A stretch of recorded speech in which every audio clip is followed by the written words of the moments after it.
MSLI T V, رہنمائی بدلتی دنیا کے لیے۔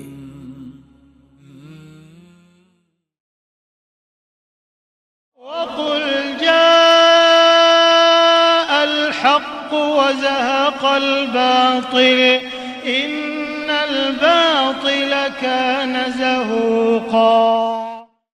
السلام علیکم ورحمۃ اللہ وبرکاتہ۔ ان الحمد للہ نحمده ونستعینه ونستغفره ونؤمن به ونتوکل علیہ ونعوذ باللہ من شرور انفسنا ومن سیئات اعمالنا من يهده اللہ فلا مضل له ومن يضلل فلا هادی له واشهد ان لا الہ الا اللہ وحدہ لا شریک له واشهد ان محمدا عبده ورسوله اما بعد فإن خير الحديث كتاب الله وخير الهدي هدي محمد صلى الله عليه وسلم وشر الأمور محدثاتها وكل محدثة بدعة وكل بدعة ضلالة وفي رواية وكل ضلالة في النار فأعوذ بالله السميع العليم من الشيطان الرجيم من همزه ونفسه ونفخه یا ایہا الذین آمنوا اطیعوا اللہ واطیعوا الرسول واولی الامر منکم فإن تنازعتم فی شیء فردوه الی اللہ والرسول ان کنتم تؤمنون باللہ والیوم الآخر ذلک خیر واحسن تأویلا۔ اللہم ارنا الحق حقا وارزقنا اتباعہ وارنا الباطل باطلا وارزقنا اجتنابہ۔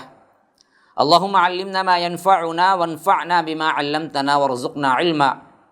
رب اشرح لی صدری ویسر لی امری واحلل عقدۃ من لسانی یفقہوا قولی۔ اس اللہ کے نام سے ابتدا جس کے ناموں کی کوئی انتہا ہی نہیں۔ ولو ان ما فی الارض من شجرۃ اقلام والبحر یمدہ من بعدہ سبعۃ ابحر ما نفدت کلمات اللہ۔ اس ذات اقدس پر کروڑوں درود و سلام ہوں جو تمام جہانوں کے لیے رحمت للعالمین بن کے آئے تھے۔ اللہم صلی علی محمد وعلی آل محمد کما صلیت علی ابراہیم وعلی آل ابراہیم انک حمید مجید وبارک علی محمد وعلی آل محمد کما بارکت علی ابراہیم وعلی آل ابراہیم انک حمید مجید۔ برادران اسلام، واجب الاحترام بزرگوں، دوستوں، عزیز ساتھیوں، لائق احترام ماؤں اور بہنوں، جاء الحق کے اس پروگرام میں جاوید عثمان ربانی آپ سب کا تہ دل سے استقبال کرتا ہوں اور اللہ تبارک و تعالی سے دعا گو ہوں کہ اس کے ذریعے جو حق پھیلانے کا جذبہ اور نیت لے کر میں نے یہ پروگرام شروع کیا ہے، اللہ تعالیٰ اس کو کامیاب کرے اور خالصۃ لوجہ الکریم اخلاص کے ساتھ بالکل کسی بھی جانبداری اور کسی بھی فرقے کو بلند کرنے سے محفوظ رکھتے ہوئے صرف اور صرف کتاب و سنت کو منہج سلف کے مطابق پیش کرنے کی توفیق عطا فرمائے۔ ناظرین و سامعین، آپ کو معلوم ہے کہ جاء الحق کے پہلے ایپیسوڈ میں بات چل رہی تھی مفتی طارق مسعود صاحب کی اس کلپ کے بارے میں جس میں انہوں نے اس عنوان کے ساتھ یوٹیوب پر نشر کیا ہے کہ اہل الحدیث کے پیچھے نماز جائز ہے۔ کیا اہل الحدیث کے پیچھے نماز جائز ہے؟ یہ کسی عامر صاحب نے سوال کیا اور ان کا جواب دیتے ہوئے انہوں نے اہل الحدیث کے پیچھے تو نماز جائز ہے جو معتدل ہیں، جو علماء کو گالی نہیں دیتے، اس طرح کی باتیں کرتے ہوئے، جس کی میں نے تشریحات پارٹ 1 میں پہلے ایپیسوڈ میں کر دیا ہے، بات یہاں تک لائے کہ انہوں نے بتایا کہ اہل حدیث حضرات کے پاس ایک مسئلہ ایسا ہے جو اجماع امت کے خلاف ہے، وہ عام موضوع پر مسح کے قائل ہیں، جو اجماع امت کے خلاف ہے۔ اگر ایسا کوئی امام ہے جو عام موضوع پر مسح کرنے کا قائل ہے تو اس کے پیچھے نماز جائز نہیں ہے، اس واسطے کہ اس کی نماز ہوتی ہی نہیں ہے۔ یہاں تک بات ہوئی تھی جو میں نے آپ کے سامنے ان کا لفظ و لفظ سنا کر وہاں پر میں نے تشریحات پیش کی ہیں۔ اب اسی تسلسل کو قائم رکھتے ہوئے انشاءاللہ میں آگے جاؤں گا، لیکن اس سے پہلے ایک اصولی بات سمجھ لیجئے۔ زمانہ جس قدر خیر القرون سے دور ہوتا رہا، اتنا ہی فتنوں کی تعداد اور اس کی افزائش میں اضافہ ہوتا رہا۔ ہر روز ایک نیا فتنہ سر اٹھاتا ہے اور عوام الناس کو اپنے نئے اعتقاد، افکار، اعمال کی طرف دعوت دیتا ہے، اور اس حیثیت سے بہت سے لوگ وہ ہیں جو خواہشات نفسانی کے پیش نظر قرآن و سنت کی وہ تشریح کرتے ہیں جو کتاب و سنت کی نہیں ہوتی، بلکہ ان کے خود ساختہ مذاہب اور اعمال کے مطابق ہوتی ہے۔ اور مسئلہ یہ ہے کہ اس میں عوام دراصل پھنس جاتے ہیں کیونکہ انہیں علم نہیں ہوتا اور ان کے مکر و فریب میں آ جاتے ہیں، اور انہی فتنوں میں سے ایک اہم ترین یہ تقلید کا فتنہ ہے، جس نے لوگوں کے اذہان کو بالکل ہی جامد کر کے رکھ دیا۔ اور یہ تقلید کے فتنے کی وجہ سے ہی صحابہ سے متفق علیہ روایات آنے کے باوجود بھی موضوع پر یعنی عام ساکسوں پر مسح کرنے کو جائز نہیں سمجھتے۔ تو اس حیثیت سے جب سوال ہوا تھا مفتی طارق مسعود صاحب سے تو انہوں نے صاف بتا دیا کہ ایسا کوئی اہل الحدیث ہے تو ہم جائز نہیں سمجھتے اس کے پیچھے نماز پڑھو، کیونکہ وہ اس کی نماز ہی نہیں ہو رہی ہے۔ ذرا ان کے اپنے الفاظ میں آپ سن لیجئے، کہتے ہیں جائے گی بلا کراہت۔ البتہ بعض مسائل ایسے ہیں اہل حدیث حضرات کے جو اجماع امت کے خلاف ہیں، تو اس میں اہل حدیث ہو یا دیوبندی ہو، بریلوی ہو، کسی بھی مسلک کا ہو، جب وہ ان مسائل کی رعایت نہیں کرے گا تو اس کے پیچھے نماز بھی جائز نہیں ہوگی، کیونکہ اس کی نماز ہو ہی نہیں رہی ہے، کیونکہ اجماع امت سے بہرحال آپ شذوذ نہیں کر سکتے۔ دیکھیے یہاں پر بات بتا رہے ہیں اجماع امت، اجماع امت، اجماع امت۔ اب اس بات کو میں آپ کے سامنے بہت اچھی طرح واضح کر کے کہتا ہوں، اللہ کی قسم کبھی بھی کسی بھی دور میں جورب یعنی عام ساکسوں پر مسح نہیں کرنا یا مسح سے منع کرنا، اس پر کبھی بھی اجماع نہیں ہوا، بلکہ اس کے خلاف ابن قدامہ رحمہ اللہ المغنی کے اندر کہتے ہیں کہ صحابہ کا اجماع تھا کہ مسح کر سکتے ہیں عام ساکسوں پر، عام ساکسوں پر مسح کر سکتے ہیں، جس کا حوالہ میں پہلے دے چکا ہوں۔ اس کے خلاف مسح نہ کرنا، اس پر کبھی بھی اجماع نہیں ہوا۔ اور آج میں اس سے آگے بڑھ کر مفتی طارق مسعود صاحب سے کہتا ہوں کہ آپ کے لیے 1 کروڑ کا انعام ہے، قیامت تک آپ ثابت نہیں کر سکتے کہ امت کے اندر جورب پر، عام ساکسوں پر مسح کرنے کے معاملے میں اجماع ہوا ہے کہ وہ جائز نہیں ہے۔ اگر آپ ثابت کر دیں کہ امت میں کبھی اجماع ہوا ہے کہ عام ساکسوں پر مسح جائز نہیں ہے تو میں 1 کروڑ دینے کے لیے تیار ہوں۔ آج نہیں، قیامت تک ثابت نہیں کر سکتے، کیونکہ کبھی اجماع ہوا ہی نہیں نا۔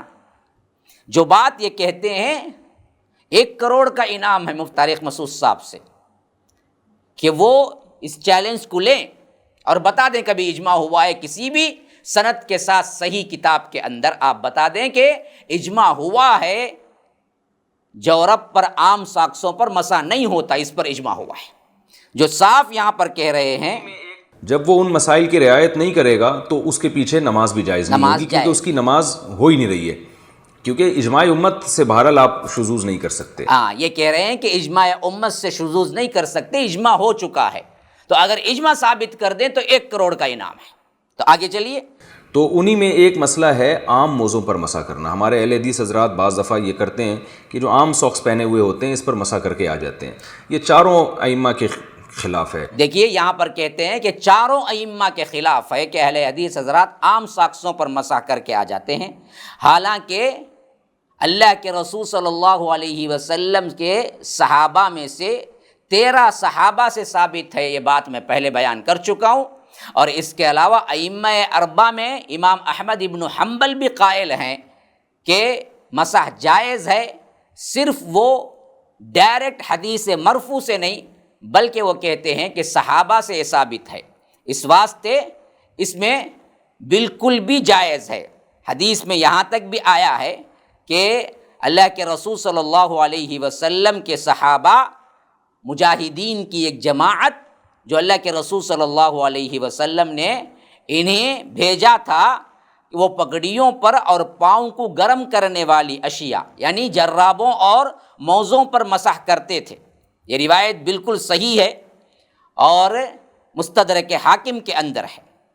اور اسی طرح ایک دوسری روایت ہے جس میں صحابہ رضوان اللہ علیہم اجمعین میں خاص طور پر حضرت علی رضی اللہ عنہ کے بارے میں الاوسط کے اندر ابن منذر نے جو کتاب لکھی ہے الاوسط، اس میں صحیح سند کے ساتھ موجود ہے کہ اللہ کے رسول صلی اللہ علیہ وسلم کے یہ صحابی حضرت علی رضی اللہ عنہ نے پیشاب کیا اور وضو کیا، وضو پہ جرابوں پر مسح کیا. اور اسی طرح علامہ ابن قدامہ یہ کہتے ہیں کہ وَلِأَنَّ الصَّحَابَةَ رضی اللہ عنہم مسحوا علی الجوارب، کہ وہ جوارب جورب کی جمع ہے یعنی عام ساکس، اس پر مسح کیا کرتے تھے صحابہ. اور اس زمانے میں فکان اجماعاً، صحابہ کے اندر یہ اتفاق تھا. یہ المغنی مسئلہ نمبر 426 کے اندر کہتے ہیں. تو اس حیثیت سے صحابہ کے اندر، تابعین کے اندر، ائمہ اربعہ کے اندر کئی اقوال ہمیں مسح کرنے کے قائل اور جواز کا فتویٰ ہمیں ملتا ہے، جس میں مفتی صاحب کو اللہ سے ڈرنا چاہیے کہ وہ کہتے ہیں کہ ائمہ اربعہ بھی دراصل اس سے مبرہ ہیں اور ساتھ میں اجماع بھی ہو چکا ہے، جو کہ بالکل غلط بات ہے. کیونکہ صاف طور پر خود صحابہ کے سلسلے میں بھی آیا ہے کہ وہ لوگ اسے مسح کیا کرتے تھے جورب پر، خفین پر نہیں. چمڑے کا ہونا شرط نہیں ہے، کپڑے پر بھی. اور دوسری بات خود کہتے ہیں کہ خاص طور پر کہ رأیت علیٰ بال ثم توضأ ومسح علی الجوربین، کہ میں نے حضرت علی کو دیکھا کہ انہوں نے پیشاب کیا رضی اللہ عنہ، پھر وضو کیا اور جرابوں پر مسح کیا. یہ بھی کیا ہے الاوسط کے اندر موجود ہے.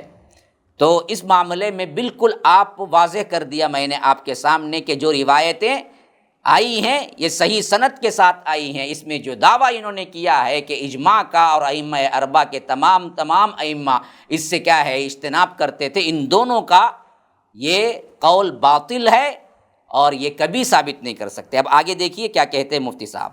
نہ امام احمد بن حنبل کا اس پہ فتویٰ ہے، نہ امام شافعی کا، نہ امام مالک کا، نہ امام دیکھیے امام احمد ابن حنبل کا فتویٰ نہیں ہے. میں نے ان کے الفاظ کے ساتھ میں نے نقل کر دیا گزشتہ کے ایپیسوڈ میں بھی اور آج بھی. جی ابو حنیفہ رحمہم اللہ تعالیٰ کا، ان چاروں ائمہ کا فتویٰ اس کے خلاف ہے، اور یہ چاروں قرآن و سنت ہی کے روشنی میں ان کا فتویٰ ہے کہ ایسے موضوع پر مسح نہیں ہوگا. اس بارے میں جو حدیث پیش کی جاتی ہے جورب کہ نبی صلی اللہ علیہ وسلم نے جوربین پر مسح کیا ہے، تو جورب عربی میں خفین کو بھی جورب کہا جاتا تھا. تو اس سے یہ والے جورب تو یہ تو صحابہ کے دور میں تھے ہی نہیں. دیکھیے عجیب بات ہے، جو حدیث پیش کی جاتی ہے جورب پر مسح کیا، اس کے اندر علت ہے، ضعف ہے. یہ کہنے کے بجائے کہتے ہیں کہ کبھی کبھی جورب کو بھی خفین کے لیے، چمڑے کے جو ہوتے ہیں موزے، اس کے لیے بھی جورب کا استعمال ہوتا تھا. حالانکہ اس کے لیے دلیل چاہیے کہ جورب کا استعمال اس کے لیے بھی ہوتا تھا، اس کے لیے دلیل چاہیے. دلیل تو نہیں دیا. اور ہم نے بھی تو یہی کہا نا کہ حدیث جو ڈائریکٹ مرفوع آئی ہے اس میں علت ہے، لیکن صحابہ کا عمل اور اجماع یہ ثابت کرتا ہے کہ اجماع خود ایک دلیل ہے. کیونکہ ابن قدامہ رحمہ اللہ تو کہتے ہیں کہ فکانہ اجماع ان، صحابہ کا اجماع تھا اس پر، تو اجماع کے مقابلے میں پھر کسی اور کا اجماع کیا ضرورت ہے، کیونکہ صحابہ کا اجماع میں بھی سب سے بہتر اجماع ہے. اس میں اجماع ہو گیا تو کتاب و سنت اور اجماع، یہ تو ہمارے پاس بھی دلیل ہے، تمہارے پاس بھی دلیل ہے، اجماع خود ایک دلیل ہے. دلیل کے لیے دلیل نہیں چاہیے نا جی، اجماع خود دلیل ہے. تو صحابہ کے اندر یہ اجماع تھا کہ اون کے، کپڑے کے، یعنی عام شخصوں پر مسح جائز ہے، تمام صحابہ کا اتفاق تھا.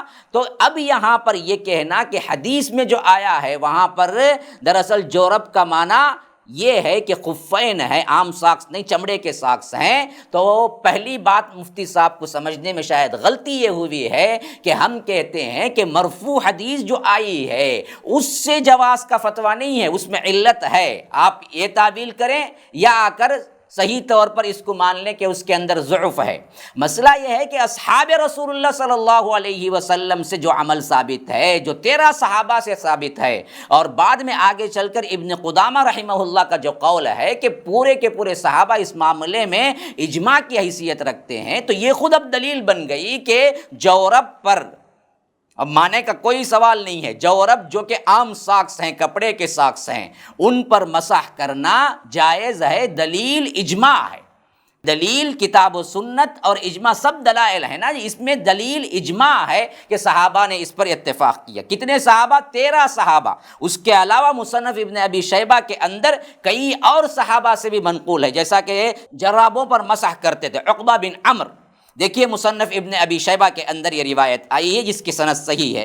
اور اسی طرح سیدنا سہل ابن سعد نے بھی کیا ہے، جرابوں پر مسح کیا ہے، یہ بھی مصنف ابن ابی شیبہ کے اندر آئی ہے اور اس کی سند بھی کیا ہے، حسن ہے. اسی طرح ابن منذر نے کہا کہ امام اسحاق بن راہوی نے فرمایا کہ صحابہ کا اس معاملے میں کوئی اختلاف نہیں ہے. اوسط ابن المنذر کی کتاب رحمہ اللہ الاوسط کے اندر لکھتے ہیں کہ صحابہ کا اس معاملے میں کوئی اختلاف نہیں. اور کہنے والے کون ہیں؟ اسحاق بن راہوی. ان کا قول نقل کر کے کہتے ہیں کہ صحابہ کا اس معاملے میں کوئی اختلاف نہیں تھا. اور تقریباً یہی بات ابن حزم نے بھی کہی ہے اپنی کتاب کے اندر مسئلہ نمبر 212 میں کہ صحابہ میں اس معاملے پر کوئی اختلاف نہیں تھا. اور اس تمام جو اقوال میں نے پیش کیے ہیں جو کہ الاوسط کے اندر ابن المنذر نے پیش کیا رحمہ اللہ نے، اس سے ثابت ہوتا ہے کہ خلاف ہونے کے بجائے جائز ہونے پر اجماع تھا، جو کہ انہوں نے بات کو اپنے لحاظ سے تبدیل کر دیا. اور اس میں سب سے اہم ترین بات جو انہوں نے ایسی یوں کہہ لیجئے کہ عقل سے گری ہوئی یا عقل سے بعید بات کہی ہے، وہ یہ کہ یہ ساکس تو اس زمانے میں تھے ہی نہیں، تو اس پر پھر کیسے مسح ہوگا؟ ارے بھائی، ہم آج کے ڈیزائن کے ساکس پر بات نہیں کر رہے ہیں. یہاں مفتی صاحب کو بہت بڑا مغالطہ ہوا ہے کہ وہ عوام کو سمجھاتے ہوئے کہہ رہے ہیں کہ ایسے ساکس تو تھے ہی نہیں. ایسے ساکس کا مطلب کیا؟ ڈیزائن یا آج کا تاگا یا آج کا کپڑا، یہ کہنا چاہتے ہیں. مسئلہ آج کے ساکس یا آ کر کل کے ساکس کا نہیں ہے. مسئلہ یہ ہے کہ چمڑے کے ساکس کے علاوہ، چمڑے کے موزوں کے علاوہ کپڑا یا اون سے تیار کیا ہوا موزہ جسے عام ساکس ہم کہتے ہیں، کیا اس پر مسح جائز ہے یا نہیں؟ مسئلہ یہ نہیں ہے کہ کیا وہ تاگا اللہ کے رسول صلی اللہ علیہ وسلم کے زمانے میں تھا، کیا وہ کپڑا جو بنایا گیا تھا وہ اللہ کے رسول صلی اللہ علیہ وسلم کے زمانے میں تھا، کیا وہ ڈیزائن جو آج ساکس کا بنا ہوا ہے کیا وہ اللہ کے رسول صلی اللہ علیہ وسلم کے زمانے میں تھا؟ تو تھا تو مسئلہ اٹھے گا. یہ عجیب بات ہے. تب تو کیا ہے، کوئی بندہ یہ بھی کہہ سکتا ہے کہ دیکھو جی جو مسواک اللہ کے رسول صلی اللہ علیہ وسلم نے کیے ہیں وہ تو کیا ہے، وہ کسی اور درخت کی تھی، وہ درخت تو اب موجود ہی نہیں ہے. اب آج کے جو درخت ہیں وہ تو اس زمانے میں تھے ہی نہیں، تو اس واسطے کیا ہے، یہ مسواک تو تھی ہی نہیں. جس مسواک سے اللہ کے رسول نے کیا تھا وہ مسواک ہی کچھ اور تھی، یہ تو نیا درخت ہے، تو یہ مسواک کیسے سنت ہو سکتی ہے؟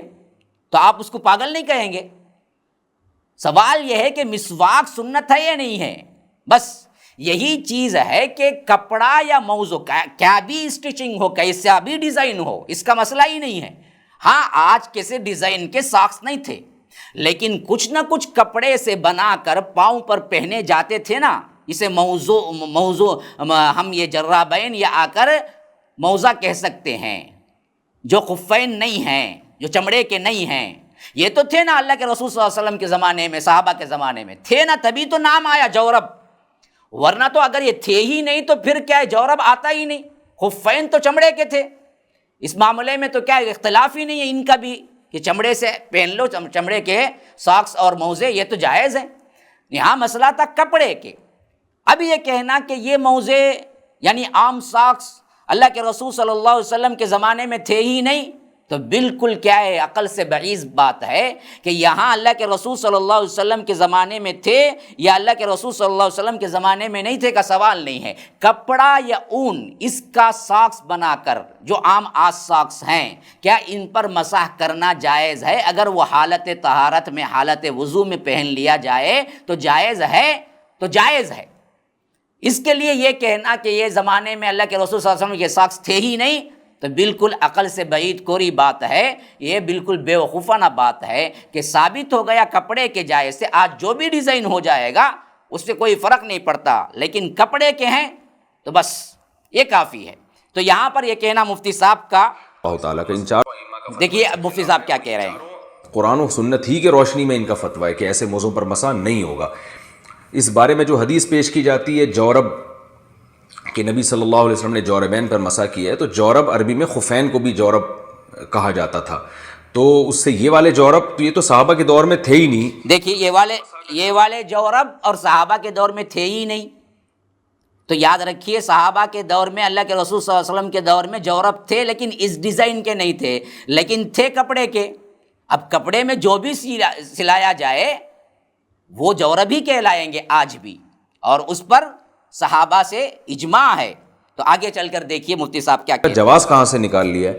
تو اب میں بہرحال دلائل کا تو ایک الگ بحث ہے، یہ تو بہت بعد میں فتویٰ ہے۔ سب سے پہلے اس پر 7ویں صدی ہجری میں ابن تیمیہ رحمہ اللہ نے فتویٰ دیا تھا کہ دیکھیے یہ بھی سب سے بڑی غلط بات ہے کہ 7ویں صدی ہجری میں امام ابن تیمیہ نے پہلا فتویٰ دیا، حالانکہ میں آپ کو بیان کر چکا ہوں کہ صحابہ سے، تابعین سے یہ چیز ثابت ہے، اور یہ چیز بالکل موجود ہے کہ ابن قدامہ اور اس سے پہلے ابن المنذر وغیرہ جو بڑے بڑے امام تھے اپنی کتابوں میں لکھے ہیں کہ باقاعدہ طور پر صحابہ میں حضرت علی ہیں، اسی طرح دوسرے صحابہ ہیں، ان تمام صحابہ نے اس میں جورب پر مسح کیا کرتے تھے، جورب موجود تھے۔ وہ جو ساکس تھے وہ دراصل چمڑے کے نہیں، عام کپڑے کے ساکس تھے۔ تو اس میں یہ کہنا کہ امام ابن تیمیہ سب سے پہلے کیا ہیں اس کا جواز کا فتویٰ دیا، یہ سب سے بڑی علمی خیانت اور امام ابن تیمیہ رحمہ اللہ پر بہتان ہے۔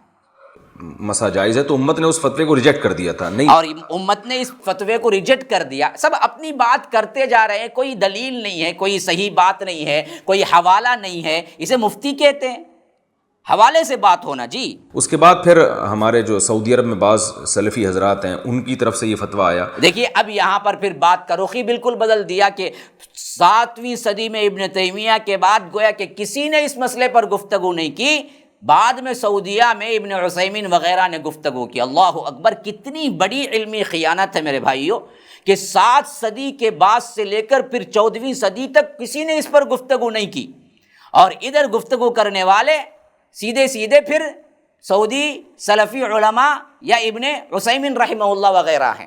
یہ بھی بہت بڑی علمی خیانت ہے، یاد رکھیے۔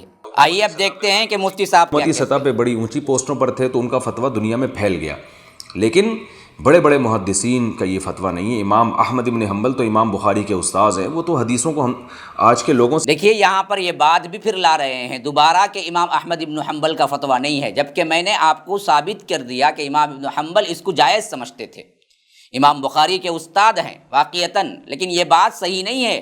وہ صرف یہ حدیث سے ڈائریکٹ مرفوع حدیث جو ہے اس کے اندر وہ ضعیف ہے، اس واسطے علمی دیانتداری سے کہتے تھے اس سے مسئلہ ثابت نہیں ہو رہا ہے، لیکن اصحاب رسول اللہ صلی اللہ علیہ وسلم سے مسئلہ ثابت ہے، اس کے قائل تھے، سے کروڑا گنا زیادہ سمجھتے تھے، انہوں نے اس کے جواز کا قول نہیں کیا۔ تو آپ خود سوچیں، اتنے بڑے بڑے ائمہ ایک طرف، اب یہ جتنا بھی یہ جواز کا قول نہیں کیا، تو حوالہ ان کو دینا چاہیے کہ کہاں امام احمد ابن حنبل نے جواز کا فتویٰ نہیں دیا ہے، جبکہ جواز کا فتویٰ جو دیا ہے وہ میں آپ کے سامنے کیا ہے باقاعدہ طور پر رکھ دیا ہوں۔ اور ٹھیک ہے یہ سعودیہ کے علماء ہمارے لیے قابل احترام ہے، لیکن پوری امت کے مقابلے میں 2-4 عالم کی رائے کو، اس میں چند علماء ہی ہیں دیکھیے اس بات سے تو بات بالکل ثابت ہو گئی کہ سعودی عرب کے علماء قابل احترام ہیں، لیکن جب بہت سے علماء کے مقابلے میں چند علماء، تو معلوم ہوا کہ چند علماء تو ہیں نا، پھر چند علماء الگ ہیں، تو پھر اجماع ہوا کیسے؟ اوپر بات کر رہے تھے اجماع کی، کہہ رہے تھے اس میں اجماع ہوا ہے، اب نیچے بات کر رہے ہیں خود اپنی بات کو اپوزٹ کرتے ہوئے، خود اپنی بات کے ضد میں کہتے ہیں کہ بعض علماء کے قول کو ہم کیسے لے سکتے ہیں؟ جب علماء اتفاق ہی نہیں کیے تو پھر اجماع کہاں ہوا؟ مفتی صاحب کو سوچنا چاہیے بولنے سے پہلے کہ کہیں اپنے بات ہی کی تردید تو نہیں کر رہے ہیں جو اس رائے کا فتویٰ دیا انہوں نے۔ ایک علامہ ناصر الدین البانی رحمہ اللہ تھے، ایک شیخ بن باز تھے، ایک شیخ صالح ال عثیمین تھے، یہ 2-4 اور حضرات ہوں گے۔ یہ خود علامہ ابن باز رحمہ اللہ اور علامہ ابن عثیمین اور ناصر الدین البانی رحمہ اللہ، ان تینوں کا نام لے کر گویا کہ اپنی بات کی تردید کر رہے ہیں کہ 3 تو جمع ہو گئے، 1 2 3 وہاں سے جمع ہو گئے، اجماع تو یہاں پر بھی بات ہو رہی ہے، حالانکہ صحابہ کے دور سے اس میں اجماع ہے، صحابہ کے دور سے اس میں اجماع ہے، تو یہاں اجماع نہ ہونا اور امت کا اتفاق ہونا، اجماع کے خلاف ہونا، یہ تمام باتوں کی تردید یہ خود کر رہے ہیں۔ یعنی ان علماء کی بات کر رہا ہوں جو بڑے مؤثر اور جو مضبوط علم بھی رکھتے تھے، تو ان میں سے چند ہی ہیں، باقی لاکھوں علماء ایک طرف ہیں جو اس کو جائز نہیں سمجھتے۔ اور قرآن مجید، حالانکہ لاکھوں علماء تو نہیں ہیں، بلکہ ہم تو کہتے ہیں کہ ہزاروں میں بھی آپ نہیں بتا سکتے سوائے اپنے مسلک کے علاوہ کے۔ مجید نے ویسے بھی پاؤں کے دھونے کا حکم دیا ہے، تو قرآن مجید کی صاف آیت ہے فَاغْسِلُوا وُجُوهَكُمْ وَأَيْدِيَكُمْ إِلَى الْمَرَافِقِ۔ پھر یہاں پر مسئلہ ٹرن کر دیا، کہتے ہیں کہ پاؤں کو دھونے کا حکم دیا، ہم کبھی انکار کر رہے ہیں کہ پاؤں کو دھونے کا حکم نہیں، یہاں رخصت پر بات ہو رہی ہے، یہاں دراصل وہ بات ہو رہی ہے جو اللہ تبارک و تعالیٰ نے رخصت دی ہے کہ اگر چاہو تو، جیسا کہ اللہ کے رسول صلی اللہ علیہ وسلم نے ہمیں بتایا کہ اللہ تبارک و تعالیٰ جو رخصت دیتا ہے اس کو قبول کرنے سے بھی اتنا ہی خوش ہوتا ہے جس طرح گناہ سے بچنے پر اللہ تبارک و تعالیٰ بندے سے خوش ہوتا ہے۔ تو رخصت پر عمل کرنے پر تمہیں کون روک رہا ہے؟ ہم کب کہتے ہیں کہ مسح ہی ضروری ہے، مسح ہی کرنا چاہیے؟ ہم تو کہتے ہیں کہ کوئی بندہ مسح کر رہا ہے، وضو کر کے اس نے کیا ہے ساکس پہنے ہیں، عام ساکس پہنے ہیں، اس کے لیے تم آڑ اور تکلف کیوں کرتے ہو؟ کیوں اس کو تنگ کرتے ہو کہ اس کا وضو نہیں ہوا ہے؟ جبکہ شریعت جائز کہتی ہے، رخصت دی ہے، اگر وہ مسافر ہو تو اس کے لیے 3 دن رات، اور وہ مقیم ہو، مسافر نہ ہو تو اس کے لیے 24 گھنٹے۔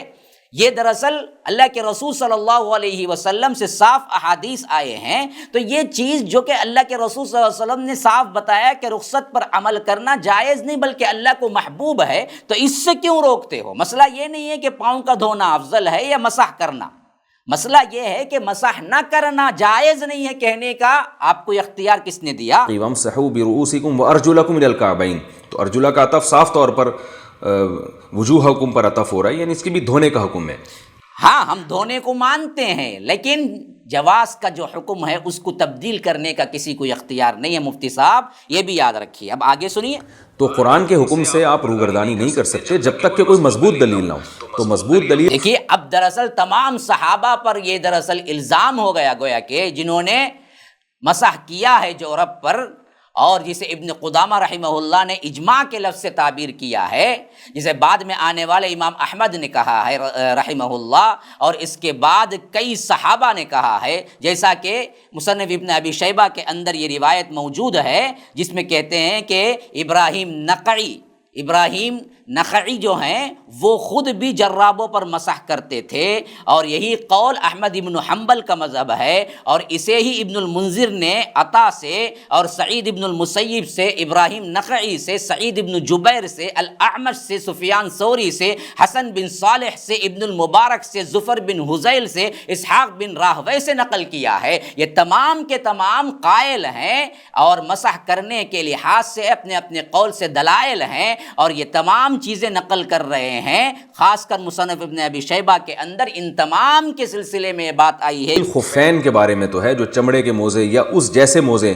ان کے بارے میں تو ہے یہ جو ہم عام موزے جو ہم صبح و شام پہنتے ہیں، ان کے بارے میں مضبوط روایت ہمارے پاس موجود نہیں ہے جو بالکل سند کے لحاظ سے بہت مضبوط ہو یا واضح الدلالہ ہو۔ بعض روایتیں سند کے لحاظ سے صحیح۔ مفتی صاحب کا یہ اصول بالکل ہی عقل سے بعید ہے۔ کہتے ہیں کہ قرآن کے حکم کے مقابلے میں صحیح سند کے ساتھ مضبوط دلیل ہو۔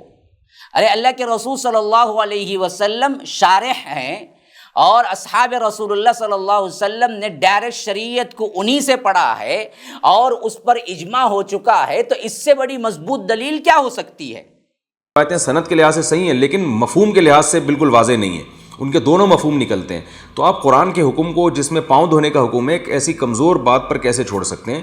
اسی بیس پر چاروں ائمہ نے، حالانکہ یہ کمزور بات نہیں ہے، یہ بہت مضبوط بات ہے، یہ دلیل ہے، یہ اجماع ہے، اسے کیسے ہم کمزور کہہ سکتے ہیں مفتی صاحب؟ اس حدیث کے جانتے ہوئے، جس میں جورب پر مسح کا حکم ہے، جانتے ہوئے بھی اس کی اجازت نہیں دی۔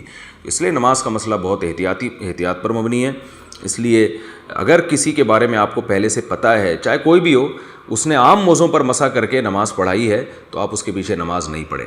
بعض حضرات دیکھیے یہ کتنی بڑی جراءت ہے، صحابہ کا اتفاق ہے، اجماع ہے، پھر بعد میں تابعین کا، کئی تابعین کا، اور پھر تابع التابعین کا، اور ہر زمانے میں اس کے قائل علماء رہے ہیں، لیکن صرف یہ حنفی مسلک کی تائید میں، تعصب میں کہتے ہیں کہ اگر آپ کو معلوم ہو کوئی بھی اگر وہ مسح کیا ہے عام ساکس پر تو اس کے پیچھے نماز نہ پڑھے۔ اللہ اکبر! اس گناہ کا ذمہ دار، اس گناہ کا بوجھ کون اٹھائیں گے قیامت کے دن؟ لیحملوا اوزارہم کاملۃ یوم القیامہ ومن اوزار الذین یضلونہم بغیر علم۔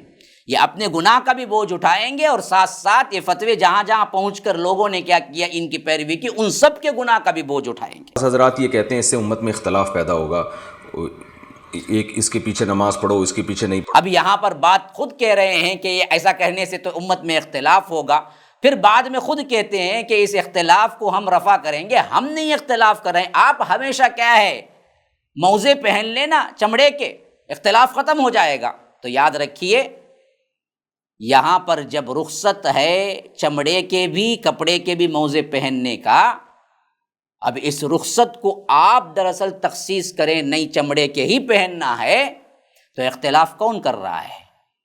جو دونوں کے قائل ہیں وہ کر رہے ہیں، جو صرف اور صرف چمڑے کے قائل ہیں وہ کر رہے ہیں۔ تو یاد رکھیے، اللہ تبارک و تعالی صحیح سمجھ کی توفیق عطا فرمائے۔ آخری میں وہ بات بھی ذہن میں رکھ لیجئے جس کے بارے میں خاص طور پر امام ابو حنیفہ کے جو صاحبین ہیں ان کے بارے میں بات آ رہی ہے، جس میں صاف طور پر کہتے ہیں کہ امام ابو حنیفہ نے بھی آخری زمانے میں اپنی بات سے رجوع کر لیا، اور اس بارے میں ترمذی کے اندر یہ روایت موجود ہے باقاعدہ طور پر شرح کے اندر، کہ امام ابو حنیفہ اپنے آخری زمانے میں پانی منگوایا اور جورب پر مسح کیا، اور یہ بھی کہا کہ میں نے اس سے پہلے یہ کام کبھی نہیں کیا لیکن آج کرتا ہوں، یہ بھی کہا۔ تو اس معاملے میں خاص طور پر جو امام ابو حنیفہ کی طرف بات منسوب کر کے کہتے ہیں وہ بھی دراصل کیا نہیں ہے، صحیح بات نہیں ہے۔ خود امام ابو حنیفہ نے بھی رجوع کیا ہے، اور اسی طرح امام حسن الشیبانی نے بھی یہی جواز کا فتویٰ دیا ہے، اور اسی طرح ان کے دوسرے جو سب سے بڑے شاگرد ہیں انہوں نے بھی یہی کہا ہے۔ اس سلسلے میں صاف طور پر ان کے اقوال موجود ہیں۔ اللہ تبارک و تعالی ہمیں سمجھ کی توفیق عطا فرمائے۔ اللہ تبارک و تعالی کوئی بھی تنازع ہو، کوئی بھی جھگڑا ہو، اللہ اور اس کے رسول کی بات آ جائے تو ہر امام کا جو بھی تمہارے اپنے لحاظ سے بڑے ہیں ان تمام کے قول کو چھوڑ کر کتاب و سنت پر عمل کرنے کی توفیق عطا فرمائے۔ یہی اصل میں کیا ہے، اللہ تبارک و تعالی کا حکم ہے کہ فَإِن تَنَازَعْتُمْ فِي شَيْءٍ، اگر تمہارے اندر کسی معاملے میں جھگڑا ہو جائے، تنازع پیدا ہو جائے، کرنا ہے یا نہیں کرنا ہے کا مسئلہ آ جائے، فَرُدُّوهُ إِلَى اللَّهِ وَالرَّسُولِ، اللہ اور اس کے رسول کی طرف اپنے مسئلے کو پلٹاؤ، اور وہاں جو کچھ ہے اس کو مان لو۔ ان کنتم تؤمنون باللہ والیوم الآخر، اگر تم اللہ اور یوم آخرت پر ایمان رکھتے ہو۔ تو یاد رکھیے یہی پیغام ہے اس پورے خلاصے کا کہ لوگوں سنو، اللہ تبارک و تعالی نے اللہ اور اس کے رسول کی اطاعت واجب کی ہے، اور ان کی اطاعت کے مقابلے میں کسی کی اطاعت جائز نہیں ہے۔ ان کی اطاعت کے فیور میں اگر کسی اور کا قول بھی ملتا ہے تو ضرور لے لیں۔ اسی واسطے میں نے یہ آیت پڑھی کہ یا ایھا الذین آمنوا اطیعوا اللہ واطیعوا الرسول، اللہ کی اطاعت کرو، رسول کی اطاعت کرو، وَأُولِي الْأَمْرِ مِنْكُمْ، اور اولو الامر جو ہیں، صاحب امر جو ہیں، صاحب معاملہ جو ہیں، جس میں عمراء بھی ہیں، علماء بھی ہیں، اطاعت کرو، لیکن کب؟ اللہ اور اس کے رسول کی اطاعت میں ہو۔ لیکن جھگڑا پیش آ جائے تو یہاں پر پھر اولی الامر کا خطاب نہیں کیا، فرمایا کہ فَإِن تَنَازَعْتُمْ فِي شَيْءٍ، اگر اس میں جھگڑا ہو جائے، صحیح کیا ہے غلط کیا ہے، یہ معاملہ پرکھنے کا ہو جائے، فَرُدُّوهُ إِلَى اللَّهِ وَالرَّسُولِ، تو اس مسئلے کو اللہ اور اس کے رسول کی طرف پلٹاؤ۔ یہاں پر اولی الامر کا لفظ نہیں آیا، یہاں مسئلہ صرف پلٹے گا کتاب و سنت کی طرف۔ ان کنتم تؤمنون باللہ والیوم الآخر، کہ تمہیں کیا ہے، اللہ اور یوم آخرت پر ایمان ہے تو تم کو یہی کرنا ہے، اس کے علاوہ کوئی اور راہ نہیں ہے۔ تو تمام مسلمانوں سے میری یہ التجا ہے کہ اللہ اور اس کے رسول، اس کو مضبوطی سے پکڑ لو، یہی اصل اطاعت ہے۔ اقوال ائمہ اللہ اور اس کے رسول کی اطاعت کے تائید میں ہیں تو اس کو ضرور لے لیں، لیکن اگر وہ مخالفت میں آتے ہیں کسی وجہ سے، یا ان کو حدیث نہیں پہنچی ہوگی، یا ان تک وہ بات نہیں آئی ہوگی، ان کے سمجھنے میں کیا ہے، فہم میں غلطی ہو سکتی ہے، لیکن جو بات کتاب و سنت سے ثابت ہو جائے اس کو مان لو، مسئلہ ختم۔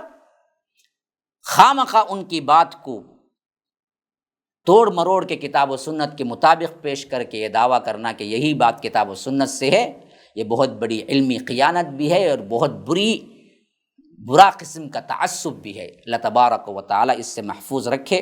ھذا وباللہ التوفیق، صلی اللہ وسلم علی نبینا محمد۔ اسأل اللہ لی ولکم ولسائر المسلمین من کل ذنب فاستغفروہ انہ ھو الغفور الرحیم۔ والسلام علیکم ورحمۃ اللہ وبرکاتہ۔